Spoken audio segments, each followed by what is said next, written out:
রাজমিস্ত্রির পোলা MP election করতেছে, এটাই তো সবচেয়ে বড় বিষয়।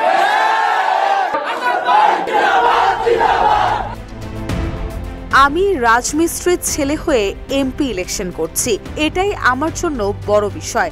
এর চেয়ে বড় বিষয় আর কি আছে বলেন? বাপ মন্ত্রী হবে, আমি মন্ত্রী হব, আমার নাতি মন্ত্রী হবে, তার পরেরটাও মন্ত্রী হবে। এটার জন্য বাংলাদেশ আর অপেক্ষা করবে না। যোগ্য এবং যাকে মানুষ চাইবে, মানুষ তাকেই ভোট দেবে। কেউ যদি আমাকে পাথর মারে, আমরা তাকে ফুল দিয়ে বরণ করব। কেউ গালি দিলে তাকে সালাম দেব, বাকিটা আল্লাহর হাতে। তবুও আপনারা বিভেদে যাবেন না। 2 ডিসেম্বর সন্ধ্যায় দেবিদ্বারের সুলতানপুর ইউনিয়নের বিভিন্ন এলাকায় এনসিপির পদযাত্রা ও গণসংযোগ শেষে এসব কথা বলেন দলটির দক্ষিণাঞ্চলের মুখ্য সংগঠক হাসনাত আব্দুল্লাহ। বান্ডেল থাকলে প্রতি সেনমানিতে টাকা বাঁচবে। বিকাশ সেনমানি বান্ডেল কিনে জিতুন প্রতি লেনদেনে। এনসিপির এই নেতা বলেন, আমাদের মায়েরা ঘরে যারা রান্নাবান্নার কাজ করেন, চাকরিজীবী কৃষক শ্রমিক ভাইয়েরা নেতা বানায়, কিন্তু নেতায় নির্বাচনের পর তাদের কখনো মানুষ মনে করেন না। আমরা এনসিপি বাংলাদেশের এই কালচারটা পরিবর্তন করতে চাই। কোনো রাজনৈতিক দলের নেতা বলে থাকেন, আমরা নাকি 500 ভোট পাবো। 9 মাসের একটি নতুন দল যদি বাপদাদার পরিচয় ছাড়া 500 ভোট পায়, এটাই অনেক বড় বিষয়। আমি খেটে খাওয়া মানুষের প্রতিনিধি হতে এসেছি।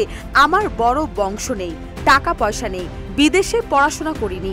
আপনাদের মধ্য থেকেই আমি বেড়ে উঠেছি, এটা আমার বড় পরিচয়।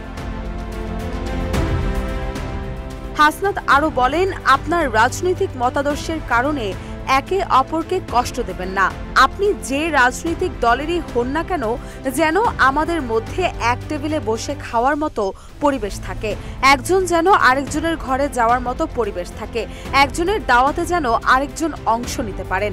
আপনারা নির্বাচনে সহিংসতা ও উস্কানিতে জড়াবেন না। তিনি বলেন, আপনাকে যদি কোনো নেতা 50,000 টাকা দিয়ে বলে যে তুমি ভোট কেন্দ্র দখল করো, আপনি যদি হাসর মিজান ও কিয়ামতে বিশ্বাসী হয়ে থাকেন, তাহলে ভাবুন নেতায় এই 50,000 টাকা কোনো না কোনো ভাবে উঠাবে।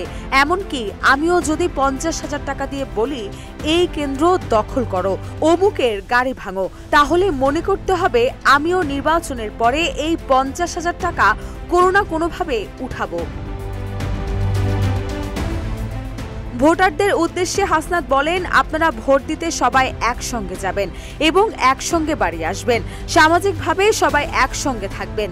আপনি এক মার্কা করবেন, আমি আরেক মার্কা করব, কিন্তু দুজনের মধ্যে যেন দ্বন্দ্ব না থাকে।